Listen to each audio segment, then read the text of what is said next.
My name's Angela. I'm from New South Wales, Australia. It's mid-morning here, but you wouldn't know it from our current surroundings. We rounded 2 corners, maybe 3, and carefully made our way down a similarly small number of stairways, carved from stone beneath and lined with decades-old guardrails. And we already lost all natural light.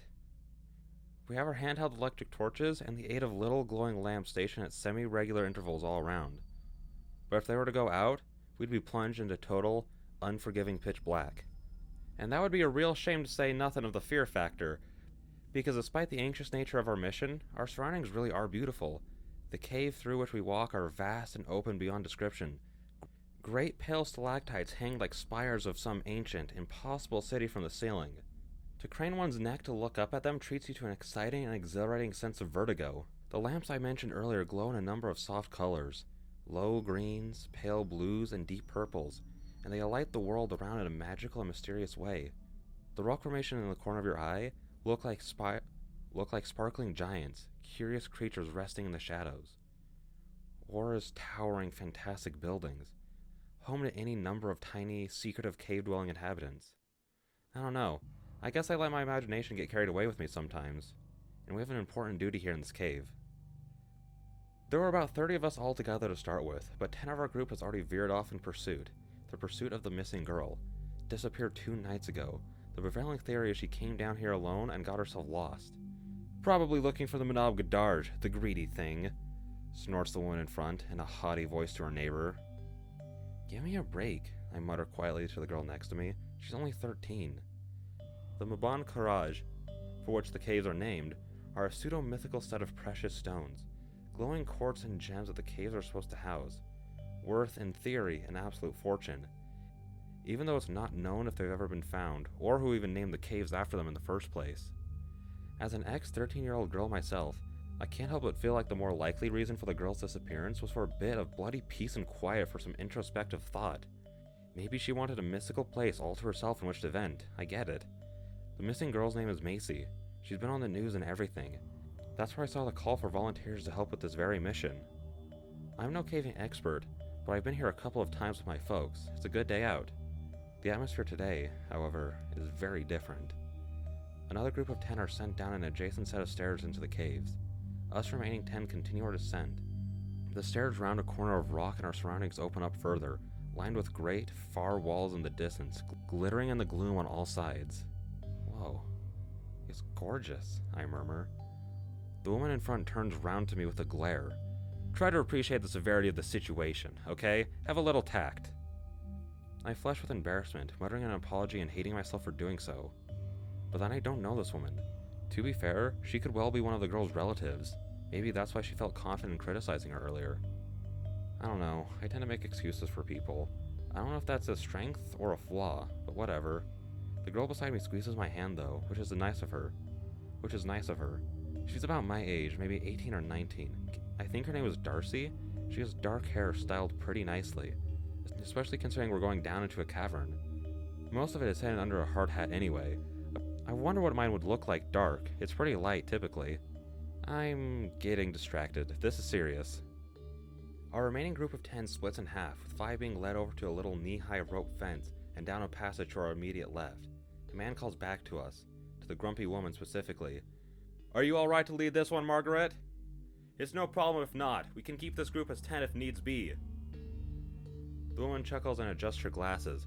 I'm fine, Mark, I can assure you. We'll cover more ground this way. We'll see you back at the rendezvous. The lady is going to be our group leader? I wrinkle my nose and exchange a look with Darcy. Great. The other group disappears until it's just the 5 of us. Margaret leads us a little deeper into the cavern, still illuminated but in an area I've never been before. I've never been this low before, actually. Down we go. Down, down, down. My heart is beating fast, but I don't really know why. I guess because I don't know what we're going to find down here. What if we do find the girl? What if she's dead? I push the thoughts aside. There's plenty of water down here. She could definitely still be okay. Margaret stops and swivels on her heels, and the rest of us shuffle to an awkward stop. Right, she says, clapping her hands. Do we all have our radios? Hard hat securely fastened? There was a general murmur of assurance. I want you all to pay very close attention to me as we descend further now. Is that understood? Yes? My word is as good as golden from here on out. Caves are dangerous places and not to be messed with. The other two members of our group are a couple of guys in their mid-20s. One of them chirps up. With respect, lady, are you qualified for this? She glares him down. I know these caverns like the back of my hand, she says coldly. You do well to show me some respect. The guy mutters something under his breath but does not properly respond. We're in the hunt of a young girl, Margaret says. So come on, sharpen up. She turns again, clicking on her torch, and leads us off path, past colossal clusters of rock and through a narrowly arched passage in the stone. The little lamps are further apart here, and not so bright. One of them flickers, buzzing as we pass it. It throws jumping shadows up and across our surroundings. The light recedes and the shade grows. Darker and darker. Creepy, Darcy murmurs, shivering. Nonsense, Margaret replies from ahead. Stick close and there's nothing to be afraid of. Look out into every crevice, keep those eyes peeled. Macy could well be down here somewhere. She's a bit of a retard if she got lost by these lamps, mutters the guy. They lead right back to the entrance. That's why we're going deeper, Margaret snaps back. What's your name, young man? Gaza. Gaza, Margaret repeats with disgust. Yeah, that's right, and this is Jamie. His mate nods to her, and to us, smiling. I smile back. Margaret mutters in response, unimpressed, leading us ever onward and downward. Excuse me, Margaret, I ask as we resume walking. She looks back over her shoulder. The lamps are really far apart now. I think we're reaching the edge of their reach. Yes, Angela, was it? Yeah, I reply. That's right. Did you know her, Macy, the missing girl? No, I didn't. What gave you that idea? I shrug. No reason. Margaret makes a little, noise, and beside me, Marcy points her torchlight up into her face, so I can see her rolling her eyes. The little lamps don't give off any heat, but the cave seems nonetheless to become much colder as we leave them behind. I wonder if Macy had anything warm on her when she came down. If she came down. She might not even be down here. But it's worth the search regardless. It's creepy enough in here with the torches and the safety of a group. I can't imagine how Macy might feel. Would she have brought a torch of her own? Or is she lost? Alone in the dark? It's so quiet. So bloody quiet. Our breathing sounds suddenly so much louder. Our footsteps are loud against the rock. My eyes dart constantly from left to right as flickering torchlight-thrown shadows catch my attention again and again. Jamie stops at the edge of a relatively steep drop and calls down into the gloom. Macy! He says loud with his hands around his mouth. You down there, girl? I presume that Margaret is going to scold him, but she does not. What happens instead, to my dismay, is Gaza creeping up behind his mate and shoving him hard in the back. Hey! Darcy calls out, and Margaret turns at once to witness Jamie expel a shocked gasp of breath and stumble forward over the edge. The humor drains from Gaza's face, and he throws a hand to try and correct his prank, to try and grab his friend by the shirt, but he isn't quite quick enough. We all watch in sudden panic as Jamie slips and stumbles, falling over the edge, and down into the dark. Jamie! Gaza shouts, his hands on his head. He scrambles to the edge on his hands and knees, and with a grunt of pain and frustration, we hear Jamie grumble in the shadows down below. Torches are pointed down in his direction, revealing him rolling around in pain about 3, maybe 3.5 meters down. A long way down to fall when you're not expecting it, but not lethal by any means. He groans as he squirms on the rock. Stupid boy! Margaret barks at Gaza. I'm sorry, mate, Gaza shouts down. You're a fucking moron, Gaza, Jamie calls back up. What the fuck is wrong with you, you dumb cunt? Gaza grimaces but does not reply. Maybe we should radio the others, I suggest, glancing cautiously from Gaza to Margaret. We could call for some rope or something. No, Margaret says at once, and the other two look at her as well. She goes on. I mean, there's no need to bother the others. I know a way back up. I've been here before. She calls down to him. Try to stay roughly parallel to us, Jamie. We'll get you back in no time. Follow our lights and voices. Jamie grumbles. Yeah, alright if you say so. I'm good to walk. And up he clambers with a grunt, stretching his legs and arms, then keeping pace as Margaret leads us out at an angle, a diversion from the original route. What did you do that for? Darcy says to Gaza. Idiot. To his credit, Gaza actually looks embarrassed.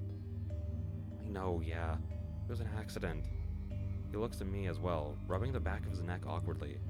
It was just a joke. Didn't think he'd actually fall in. Jamie's torch was damaged in the fall, and through gaps in the rock and cracks in the wall, we can see his beam flicker in and out of life.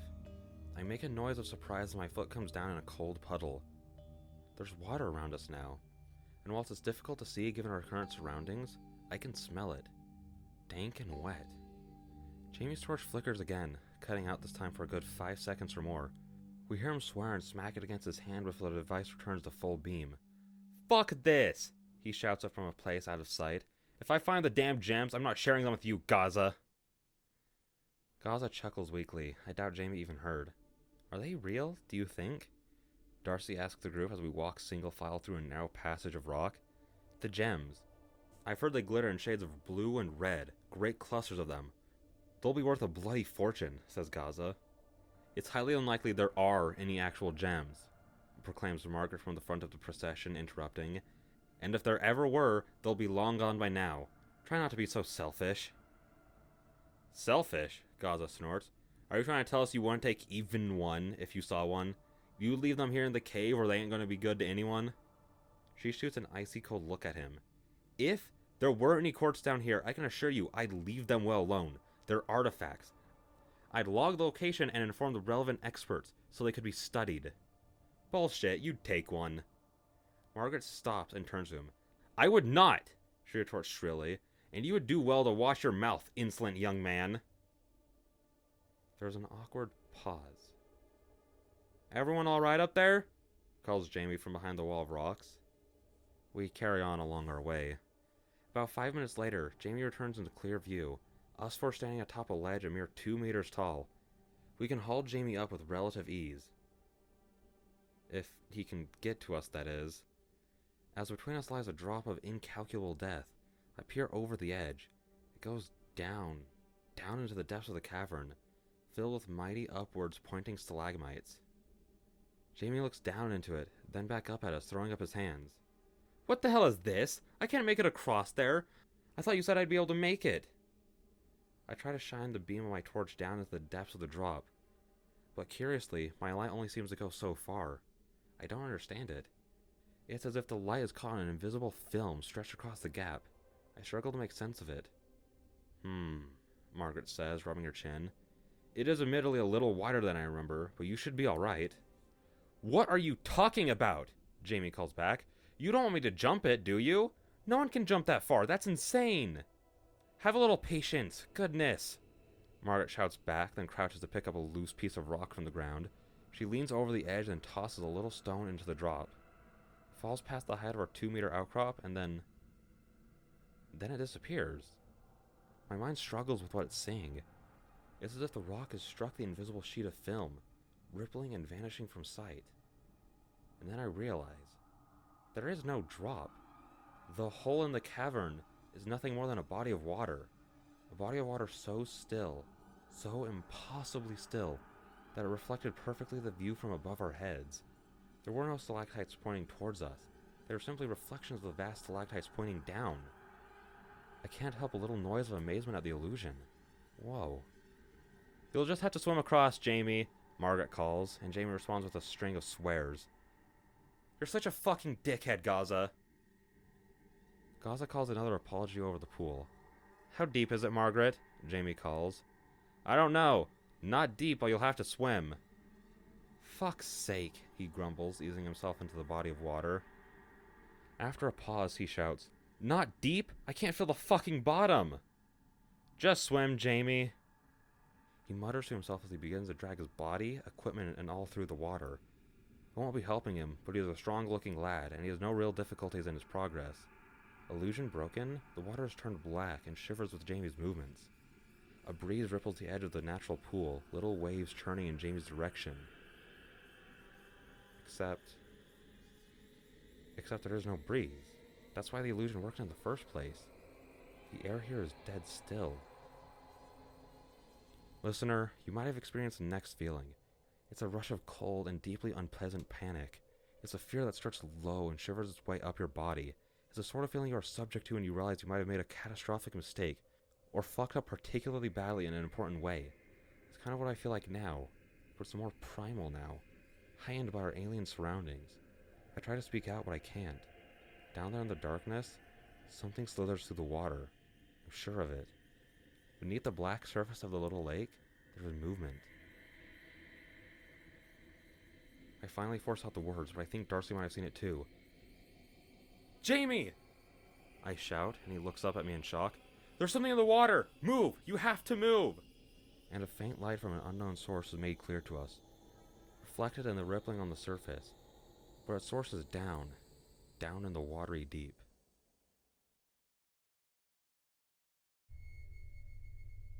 I'm not sure if Jamie sees the dark shape moving about in the water behind him.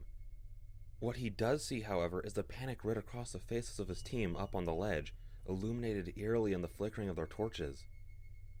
He starts to swear and curse, taking in mouthfuls of cave water as he pushes himself through the rocky pool at double speed, arms flailing.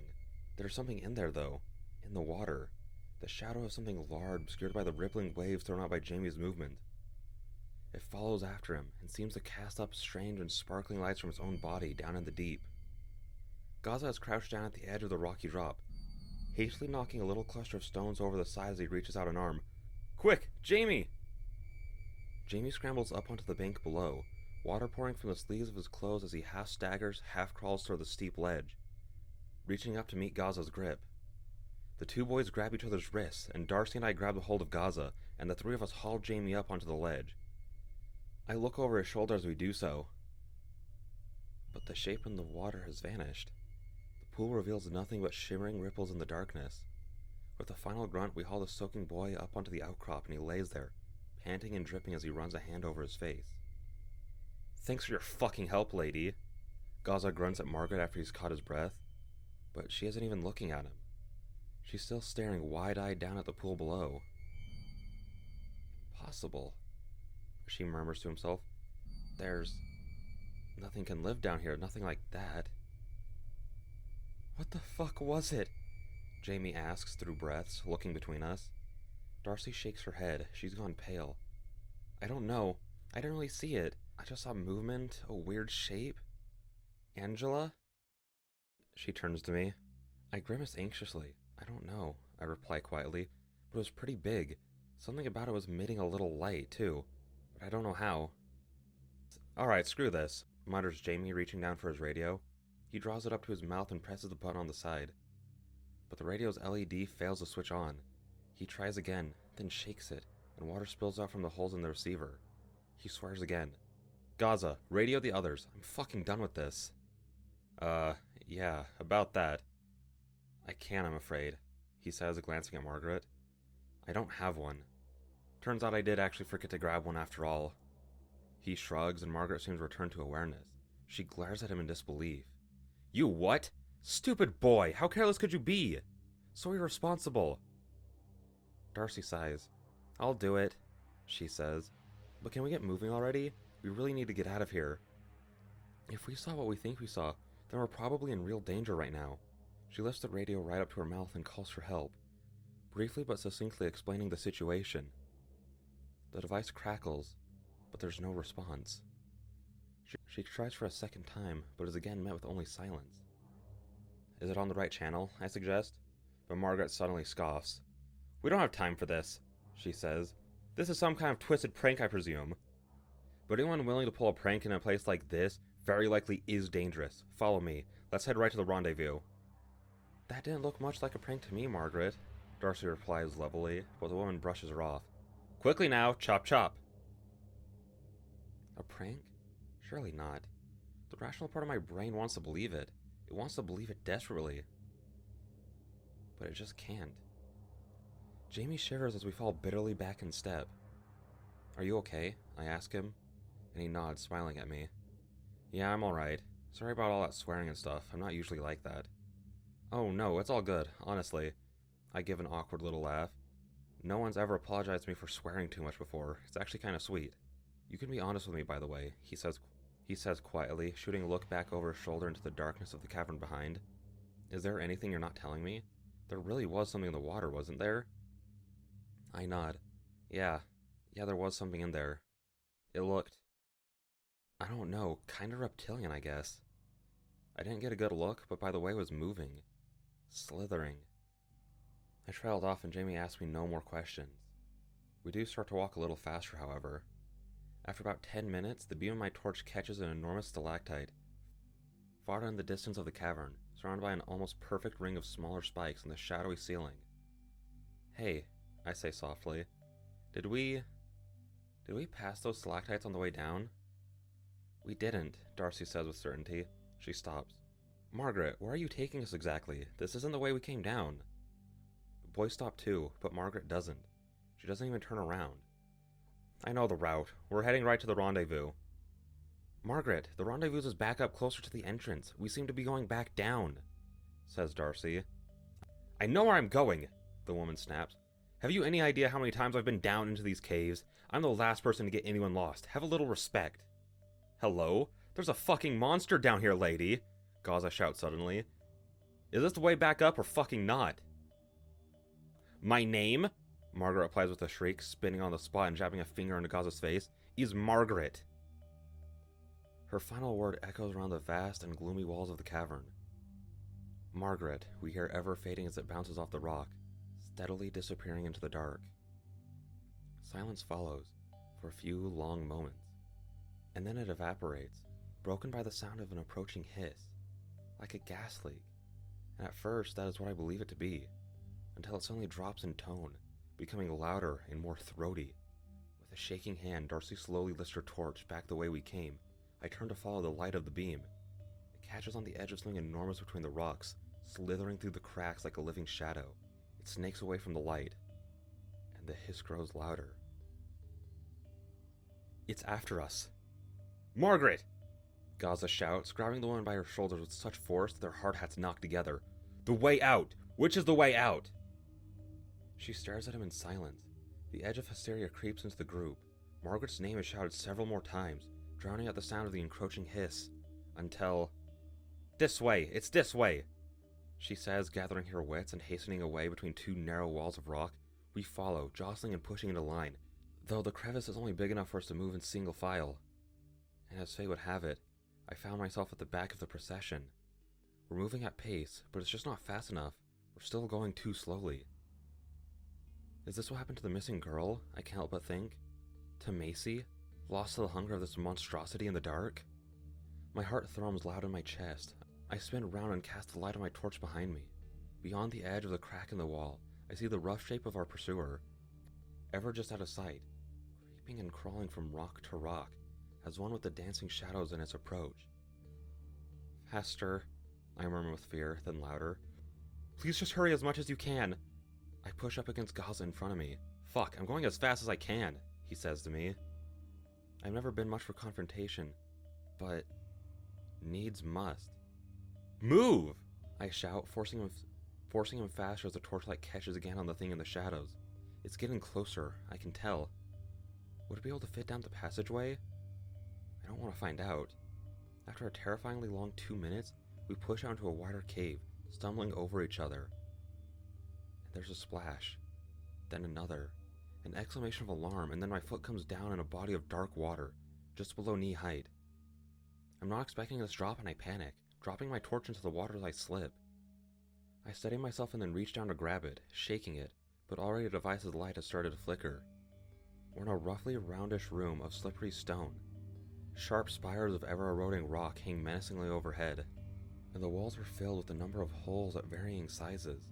Some are mere gloves, and others look as deep as an arm could reach.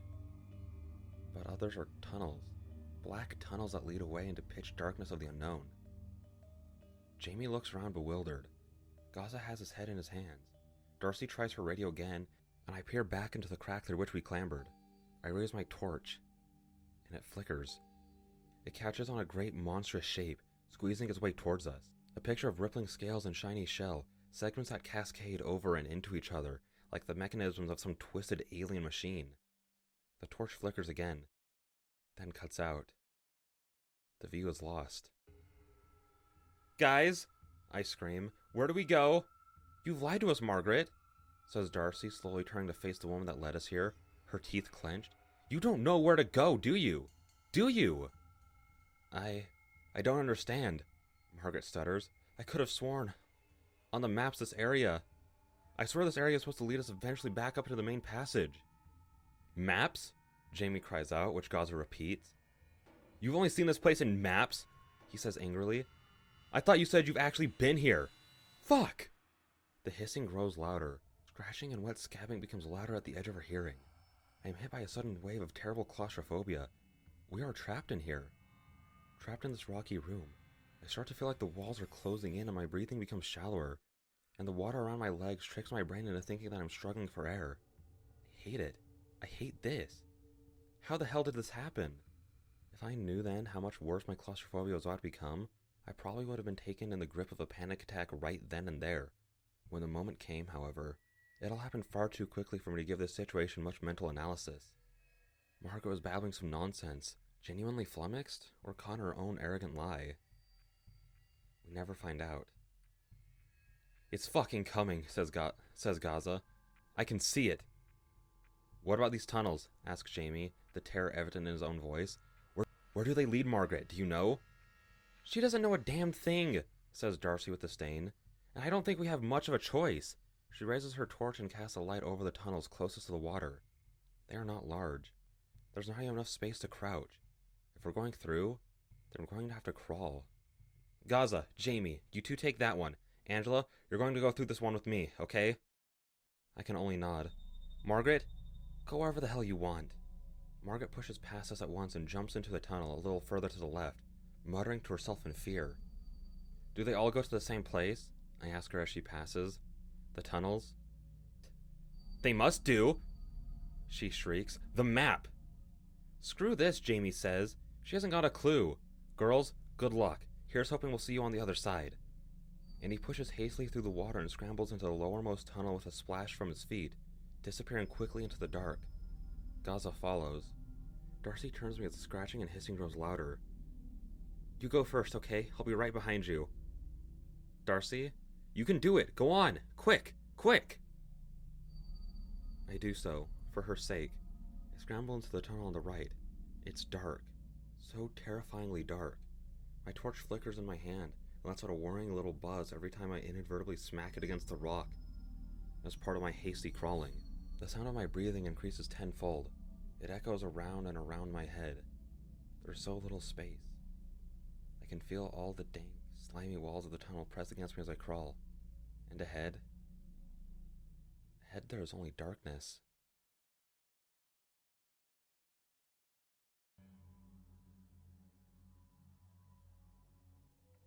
I whimper with distress as I drag myself along the tightness of the tunnel. With every one of my movements, I can feel the cold and clammy stone all around, sapping the warmth from my body. The sides of the passage squeeze in a little tighter, and every one of my senses is screaming at me in panic. I can't breathe in here. There's not enough air. There is enough air, Angela. You can do it. Keep going. Keep going. I think about the terror in the darkness, the abomination that slithered up out of the water. Could it follow us down here?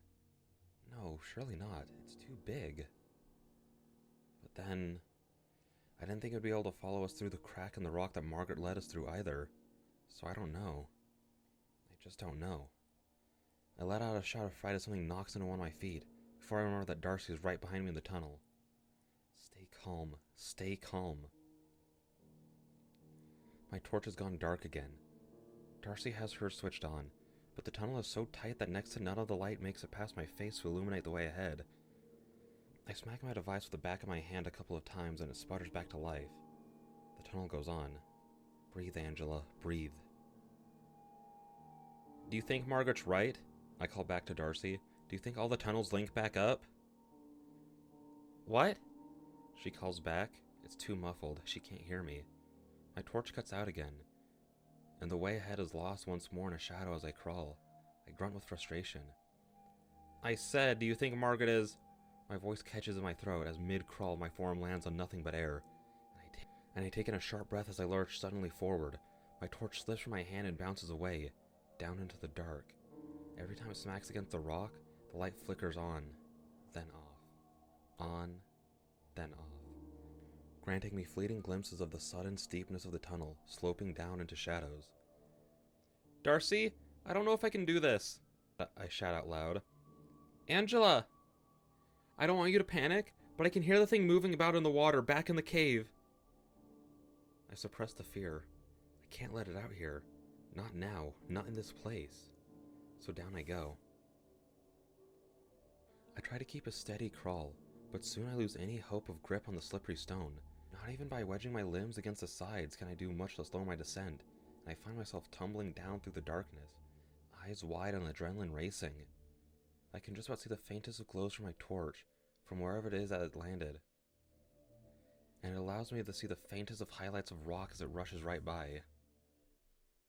Something scrapes against my jeans and cuts my leg. I cry out. I try not to think about what might happen if I end up getting stuck in here, unable to move, trapped in a place, upside down, alone in the dark. Stuck upside down in a tunnel as tight as this, half submerged in icy water, might well be one of the worst possible ways to die. It's a mercy that I do not fall and slip for particularly long, so I'm not given much time to dwell on this grisly fate. The light of my torch becomes clear, and the tunnel ends. It opens up into another little cave, and as the walls disappear behind me, my hand smacks into the torch, knocking it from its precarious perch, and down it tumbles with me, into the water below.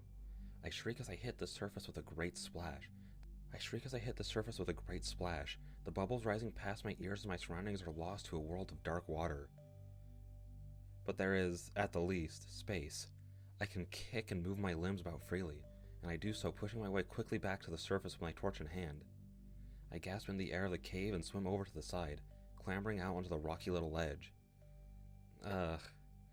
I shake my arms and wring the moisture from the ends of my sleeves, holding back sobs of relief as I start to process the terror of my little journey. My torch barely works now. It flickers and sputters weakly, and then it cuts out altogether. I cannot bring it back to life this time. The device is dead. And yet I can still see a little of my surroundings. There is still some source of light in this cave. Shivering, I climb to my feet and look around. A faint, pale glow emanates from behind a nearby corner, and I cautiously walk around the rock to get a better look. What I see takes my breath away. No way, I murmur, the lights of the sight before me sparkling and reflecting bright in my eyes. Amongst a tumbled pile of stones and rock, directly ahead is a compact collection of clustered quartz and crystals, shining in shades of blue and red that are nothing like I've ever seen. This is them, I realize. The gem of the cavern's namesake. The Mabam Karaj. They are real. I take an odd step closer. Gaza was right, surely. There's no way that even one of those things isn't worth a small fortune. You could take one, Angela. You could take one right now. Press it from the rock and stuff it into your pocket. I reach out a hand. I hear a splash and a cry of alarm. Darcy! I swivel at once and return to the cave, to the edge of the pool. Darcy! I call to her. Over here! It's okay! The girl splashes about in the water. Then, without warning, throws me her torch before it can become too waterlogged. To my amazement, I actually catch it, fumbling the device a little as I do so. Darcy swims over to me and I help haul her up onto the rocky bank. This is insane, she sputters, spitting out water onto the ground. Wait till you see what I've just found, I tell her, and after helping her to her feet, I show her around the corner, and together we are caught in the spell of the Mabam Kadarj. Whoa, is all she can say at first. Yeah, I reply, not taking my eyes from the gems. I know what you're thinking, Angela, she says to me eventually, and I'd be lying if I said I wasn't thinking it too. But I reckon we should leave them be, just as they are. I turn to her. Are you serious? I ask, but I can hear the seriousness in her voice to tell the truth. Yeah, she says. They're pretty, but honestly they give me the creeps. Don't you feel it? I really don't think we should take any. It feels wrong. I look back at the cluster of quartz. Now that she's mentioned it, I'm starting to feel it a little too. The unsettling vibe that the crystals give off. And besides, what would I do if I took one? How would I sell it? Would it be classed as stealing? I'm not sure, but Darcy has turned and begun to make her way a little deeper into the cavern. She looks back at me. Angela, are you ready? I pause. The crystals glitter with temptation, but I leave them behind. They're beautiful, but we roughly know where they are now. We can tell someone about it when we get out. If we get out. I I shudder and tear my eyes away from the soft glow of the red and blue, and fall in step beside Darcy. We follow the light of the torch away into the rocky corridor. We are limited in choice of passage. The route we now take was the only one that was even visible to us, but we follow it dutifully, around through the dark. Every shadow or unusual outcrop of rock sending chills right through us as we anticipate the return of the terrible beast from the water. I wonder if it was swimming about beneath us when we fell from the tunnel. The thought is a disturbing one, and I push it aside with all the rest. Darcy stops and puts a hand out, and I freeze, tensed. I can hear something. We listen carefully and hear it again. It's a voice. It sounds like one of the boys. We look at each other and hasten on a little faster, and the voices become clearer. Is Jamie and Gaza alright? Calling our names. We start shouting back, and our route eventually splits up into multiple passages. We follow the sound of their calls down the passage we think they're coming from, and after a few minutes we find them, bone dry and surprised to see us soaked. "Hey!" Jamie calls to us, stepping closer and pulling me into a hug. "Oh," he says, stepping back. "You're all wet. What the hell happened to you guys?" "Our tunnel didn't come out at the best location," says Darcy as she nods at Gaza. "What about you guys? Have you seen Margaret?" The guys share a look. "No," Jamie says eventually. "We haven't found her. And we tried, believe me. Look, let's show you where we came out." They lead us back into the cavern. They glance at Darcy, not failing to appreciate that she hasn't mentioned the Madame Cadarge. I'm not sure why, but my gut instinct tells me to do likewise, and I keep quiet. The cavern the boys came out of is much wider than ours was, and the walls are lined with lots of tunnels, instead of just one. Jamie points. "That's where we came out. There's another room next to this one with a few more holes, but they're the only ones we could find. Margaret must have come out of one of them, we're sure of it. We've wandered about a bit, but we haven't seen any sign of her yet." "Fuck her, I say," says Gaza with a sniff. "Old bat, nearly got us killed." He's not wrong, but his words stir a general sense of unease among the group. "We should at least try to look for her," says Darcy, to a murmur of reluctant agreement. Gaza shrugs. "Fine, but try to remember that we're not alone down here. Have either of you two tried your radios recently?" We haven't, so we do so now as the boys start calling for Margaret through the tunnels. As always, however, the radios only give us silence, broken by the occasional crackling, watery static. Our hunt for Margaret lasts for all about 5 minutes. We try, honestly. We really do try, but she's nowhere to be seen. "I don't get it. Why didn't she come out of any of these tunnels?" asks Jamie. "Maybe she did," says Darcy quietly. "Maybe she was the first one out and made a run for it." "Would she?" I ask, but in my heart of hearts, I feel like I know the answer is yes. Our search is cut short by the sound of an echoing and all too familiar hiss. To my horror, however, it doesn't sound like it's coming from any of the tunnels. We all turn to look back through the maze-like passage of stone, listening to the sound of the creature's terrible approach, waiting for its shadow to spill into our field of vision at any moment. "Fuck this, I'm out of here," says Gaza, and he takes off down the opposite corridor into the dark. "Come on," he shouts, and we join him with a total of 2 working torches between us. Through the darkness we race, our footsteps loud against the cold stone, Darcy and I still dripping, even now as we run. And the monster follows. We push into an enormous cavern, not quite the largest so far, but not far off.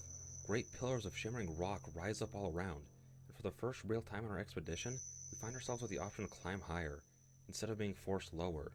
At the cavern's edge is a rough outcrop of stone that ascends up and up, like a rough imitation of a staircase, one so crude as to be barely recognizable as such. But it makes no matter. It leads up, and if we're careful, we can climb it. No guardrails, though, this time. Gaza is the first one to try it. I wince, half expecting the rock to break away beneath his feet. But up he climbs, gripping the wall for balance as the outcrop isn't particularly wide. 1 meter, 2 meters, 3. "Guys," he shouts, "get a fucking move on already." "Go," says Jamie, and gestures Darcy and I up after Gaza. We warily start to climb. The ground begins to drop away behind as we shuffle higher and higher. We rise up with the towers of rock. But the creature is coming. I can't say how, but I can feel it. We all can. It's more than just that growing hissing. It's an almost physical weight, growing heavier and heavier as it draws near. Just as we're approaching the top of the climb, near a wider and more substantial platform of stone, I hear it. Not the monster, but something else. hear a voice. The voice of a girl. Please. She murmurs weakly and I stop at once. Darcy bumps into me. Hey, she says, but I shush her and we listen. The voice comes again, a little louder. Hey, please. I turn to look over the expanse of rock and stone, and there on the opposite side of the cavern, on a ledge not dissimilar to our own, is the girl. Macy, the missing wanderer, alive down here in the depths of the cave.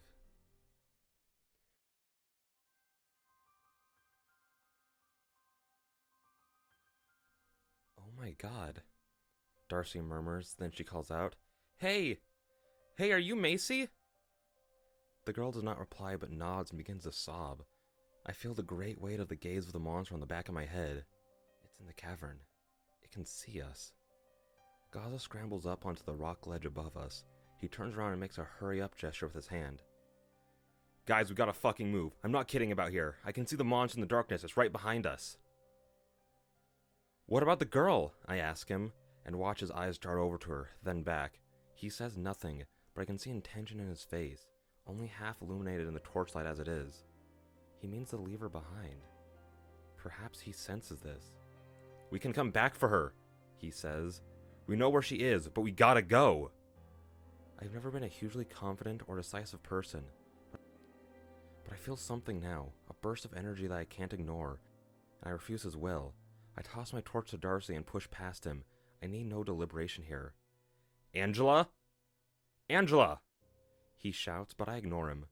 I sprint across the surface of this wider rocky ledge to the opposite side of the cavern.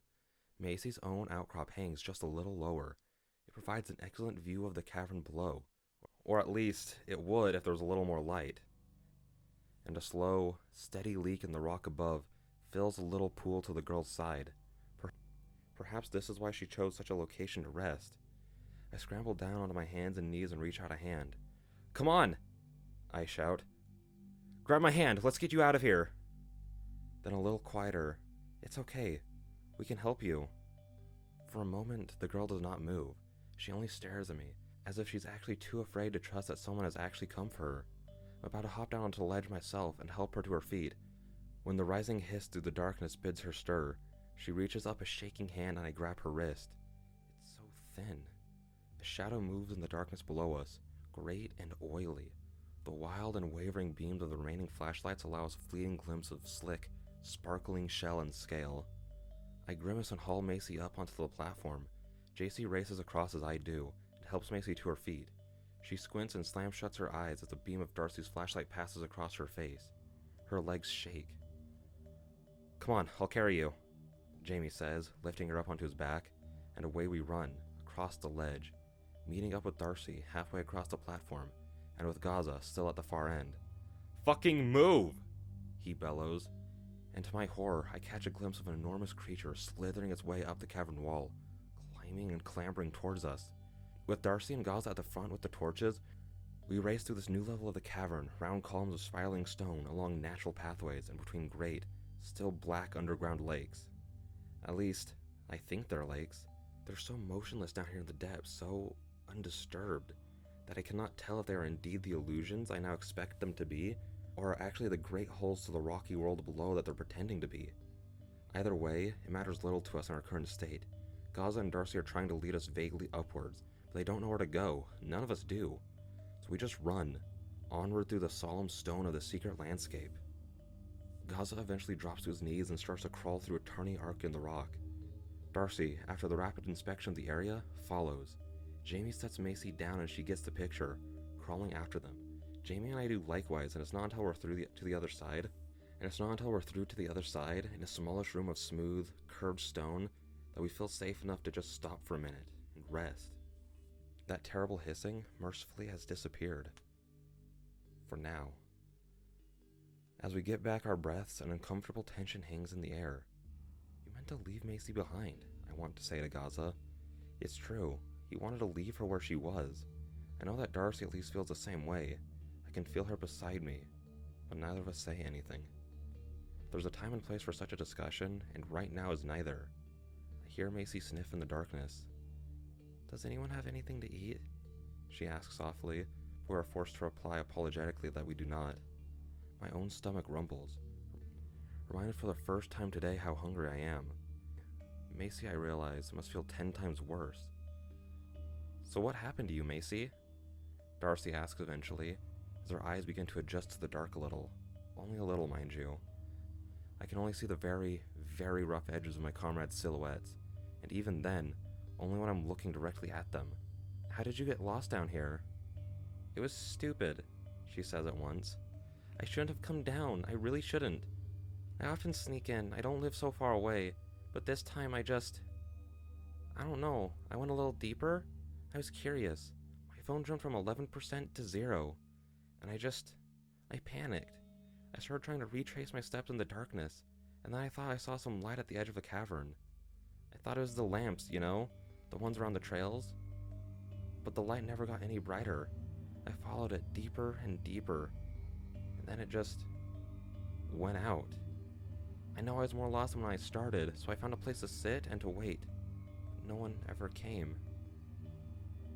Until now, whispers Darcy. I hear shuffling and wonder if perhaps she has moved to squeeze Macy's hand.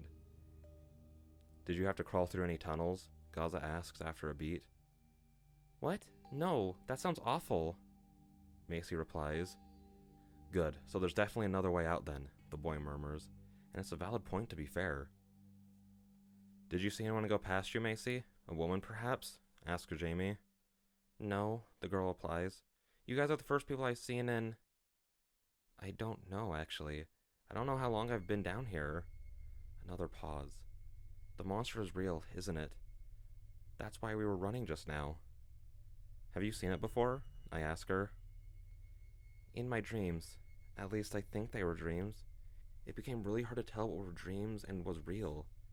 After a while, I saw it watching me, peering over the edges of the rock. I always saw it so clearly. And then, when I was awake, it just disappeared. I could never keep hold of it. She trails off. Then, it spoke to me sometimes. She says quietly. I felt a chill pass over me. What did it say? Darcy whispers. It asked me what I would do if I ever made it back to the surface. It asked me about my life. She sniffs. It asked if I wanted to die alone down here in the dark. She starts whimpering and her voice catches in her throat. We sit there in relative silence for a little while longer, but there's no sign of suggestion of the creature, and even if there was, there's no way it could make it through that tiny arch. Surely not this time. But that is little comfort. Gaza clicks on his torch and we squint and shield our eyes in response. One by one we all adjust back to the light, and wordlessly we rise to her feet. Macy is shaky, but she can stand, and indicates her desire to walk beside us. There's only one route available to us now, another corridor of stone. Though this one is a little wider, we can walk two abreast if we so choose. We follow it, trying the radios again at various intervals. I click through all the channels just in case. But there's nothing. Nothing but silence and the occasional cracking static. Do you guys not know the way out? Macy asks anxiously, but no one responds. She doesn't ask again. We walk for 10 to 15 minutes, perhaps a little more, until the passage once again widens out. I'm doing my best to keep our bearings, but my thought process is interrupted and my jaw drops low. Holy, someone mutters, and I don't blame them. The walls in here are covered, and I mean covered in paintings. They look ancient to me. Cave drawings and the like. Aboriginal symbols and shapes. It's simply spectacular. There's no other word for it. What the hell are these paintings doing here so deep in the cave? Why would anyone come here willingly? Gaza asks. He looks all around, and I do likewise. In the center of this cavern, a series of low and smallish rocks have been arranged in a circle, with one slightly larger, taller rock in the exact center. The pillar is surrounded by a ring of still, black water. This is insane, Jamie murmurs. Look at all this. The paintings on the wall are largely in shades of yellow and white, but upon close inspection is amongst the shapes and symbols. Some of them have been painted in blue and in red. The colors have faded over the years, but the differences are still discernible. I step closer to one of the walls and look up at the great depicted scene. It shows several figures in various poses, surrounding a creature, some prehistoric-looking lizard. The lizard appears to be eyeless and snarls angrily at the people surrounding it. Another scene, a little to the right, shows another of these creatures, bearing down on a helpless figure as its fellows run the opposite way. "I guess there's no gems then," I hear Gaza mutter somewhere behind me. "No, Mabam Karaj. If there were, then this would be the place to find them." I exchange a glance with Darcy, but we say nothing. I don't particularly like these paintings. Upon reflection, they unsettle me very deeply. "Guys," says Darcy, and the fear in her voice has us all turn to her as one. We step closer and look up to the walls that she's pointing us towards. The great rock is covered in intricate line work, painted figures with their hands on their heads, some bent over in prayer, some caught in the thralls of some kind of dance, or madness perhaps. It's not clear. And amongst them is an enormous animal, reptilian and colossal. I have to lift my gaze to take it in its entirety. The creature has been drawn without eyes, and with a mouth of twisted teeth that draws far back into its head, far further than any creature I've ever seen. And as I step back to get a better look, I realize that the edges of the creature have been drawn in such a way to mix, to merge with the landscape in which it's been drawn. It's difficult, near impossible, in fact, to see where the lizard ends and the painted rocks and pillars and stalactites around it begin. They are one and the same.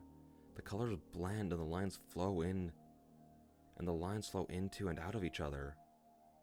"What the hell is this place?"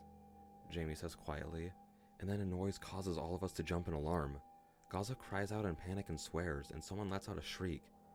Could be Darcy, could be Macy. My radio has begun to crackle. A distorted voice comes screaming through the receiver. I fumble with the device and lift it from my belt, holding it out at arm's length as if it might suddenly strike. My heart pounds as we stare at the thing, listening to the warbled cries of terror from beyond. I would never, comes through the crackling. My eyes go wide and I stare at the others. It's Margaret. "I wouldn't! Don't let them! About me!" The radio keeps cutting out. "Please!" And then her voice is lost to screams. There's another noise there too, something low and wet. The radio crackles and cuts out. Silence. Movement catches my eye. I turn to look at the little pillar in the center of the circle of stones. My movements feel heavy all of a sudden, as if the strength of the gravity of the cavern has somehow increased. I look at the little ring of black water, no longer still. I don't fail to notice, it shimmers and ripples subtly, as minuscule little waves are sent around and around and around. And before we know it, the ground has begun to shake.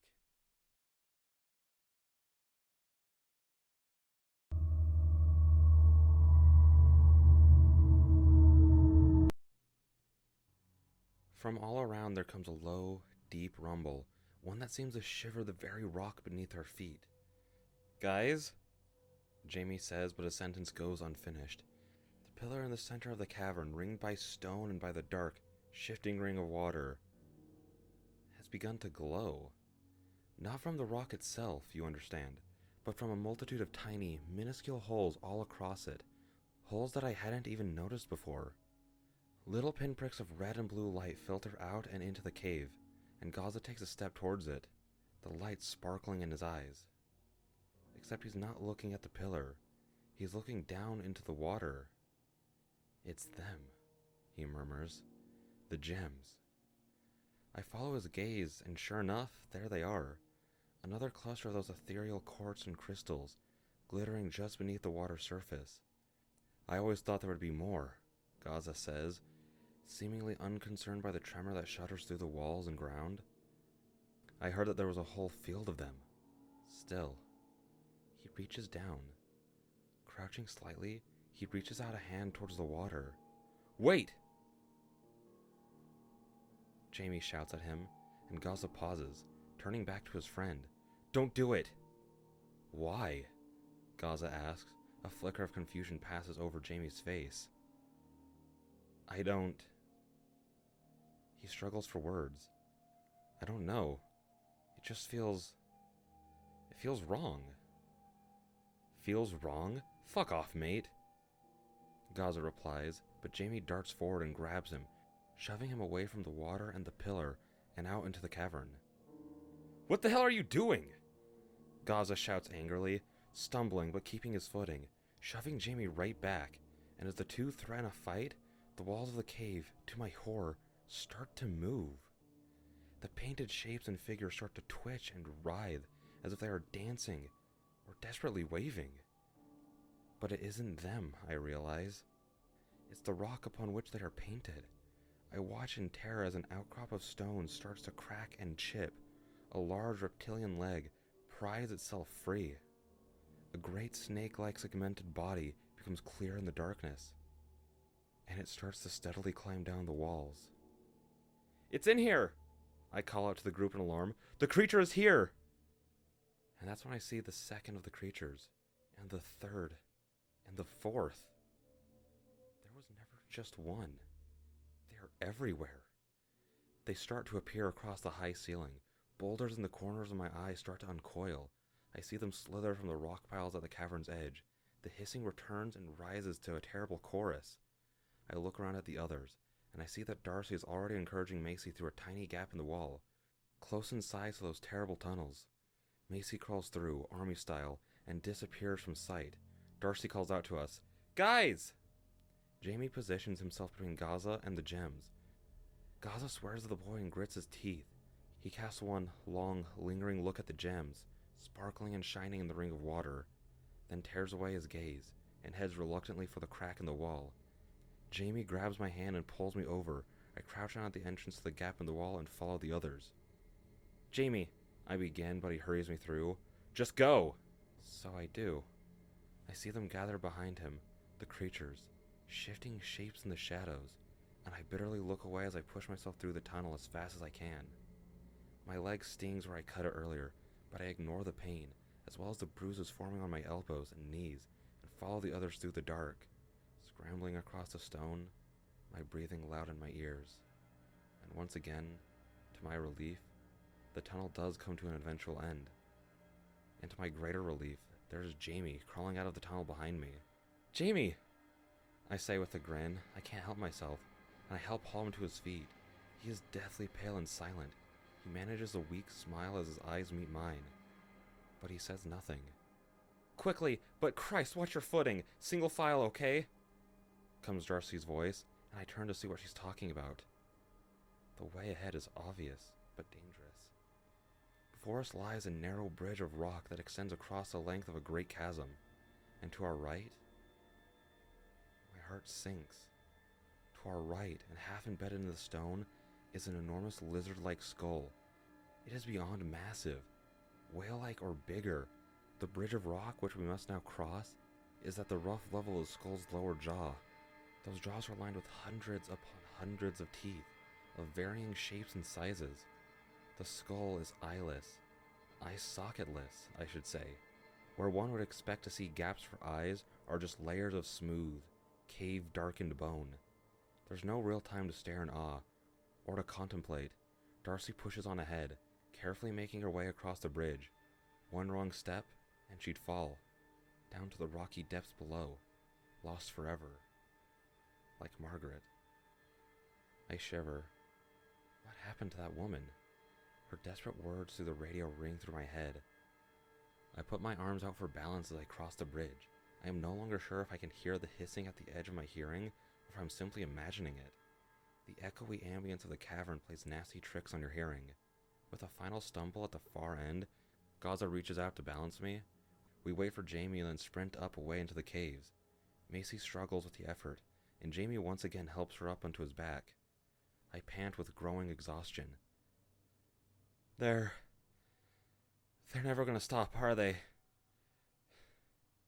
They're gonna keep coming. Unless we make it back, Darcy replies. Unless we make it back to the surface. The monsters, I say through breaths to Jamie beside me. They didn't kill you, I want to say, but I can't find the words. Jamie knows what I'm trying to say. They came so close. I could feel them behind me. I could see them in the corners of my eyes. I could hear them hissing, and I thought, this is it. But it wasn't. I think on what Macy told us about her dream. Jamie, did they speak? Did they talk to you? Jamie does not reply. We pass by great, coiling spires of slippery stone. We cross another of those terrifying bridges, though one a little wider this time. We race past an enormous hanging stalactite, far out in the distance of the cavern, surrounded by an almost perfect ring of smaller spikes in the shadows of the ceiling. Wait! Wait! I shout with excitement, coming to such a sudden stop that Gaza knocks into my back, and I am temporarily winded as Darcy helps me up. This. I swallow in some air. Don't you recognize those stalactites out there? Yes, Darcy replies cautiously. Yes, I think I do. We've passed them before. When did we pass them last? When we were still with Margaret, Jamie says solemnly. This is the way she led us back before getting us lost. We were on the other side, I say, heart pounding with tiredness. And with hope. I'm sure of it. It's the same circle of stalactites. But the angle's wrong. We were higher up. The ledge on the opposite side is taller by a few meters than the one we stand on now. I point. That's where we need to go. Jamie hoists Macy up a little higher on his back. Then what are we waiting for? Gaza is being quieter than usual, and I look at him with concern. His face, however, is hidden in shadow. Obscured behind the corona of light from his torch, he falls in step. We make our way around the edge of the cavern to the identified point, a little slower now. The hissing seems largely to have ceased, but I remain very much on edge. The gems were poisoned, Gaza, I say to him quietly, so the others can't hear. You must see that. The paintings on the cave walls of the creatures. They're the only things drawn in red and blue, the colors of the gems. I'm not an idiot, he mutters back, but there was time. I could have grabbed one, prized it free from the stone, just the one. He looks down into his open, empty hand, slowly closing his fingers. Just one. You made the right choice, I try to reassure him. They're not worth it. And besides, they're just lumps of stone. They could have been worth pennies. Sure, Gaza replies, and his tone suggests that the conversation is done. Angela's right, Jamie says after a little while longer. As we stand on the ridge of the cavern's opposite side. This is exactly the place, he points. That's where Margaret led us through the crack in the rock. We were being followed even back then, says Gaza grimly. There could be any number of those monsters still around here. Then let's not stick around, Jamie says. I say we retrace our steps back to the ledge where you guys hauled me up and out of the water. From there we should be okay. Come on. I look at Darcy. She is stock still, barely even breathing. Darcy? I say. Does that sound okay to you? A good plan, do you think? Darcy doesn't answer. She only nods, then gestures us onwards. And so, that is exactly what we do. We trudge carefully and quietly back through the dark, across winding paths of stone, until we reach the ledge. I am disturbed to see that the water still hasn't settled since our debacle, and it ripples and shimmers subtly as we look down to it, the illusion of the deep cavern still broken. Right, Jamie says, looking around. Margaret led us back up there. Guys, try to think. Which way was it that Margaret led you down? Gaza and I look around, struggling for the memory, but Darcy sets off at once, round at a slight deviance from the way we just came. Gaza and I exchange a glance. It seems right, so we follow, back through the cavern. I walk a little faster to catch up with Darcy at the front. Is everything okay? Is everything okay? I murmur. What's going on? Something's up, isn't it? Darcy smiles weakly at me, but says nothing. I grimace with frustration. I'm starting to get a little sick of people not talking to me. Darcy, I say a little more urgently. What's up? Are we in danger? Yes, she replies under her breath, in a way that chills my blood. What is it?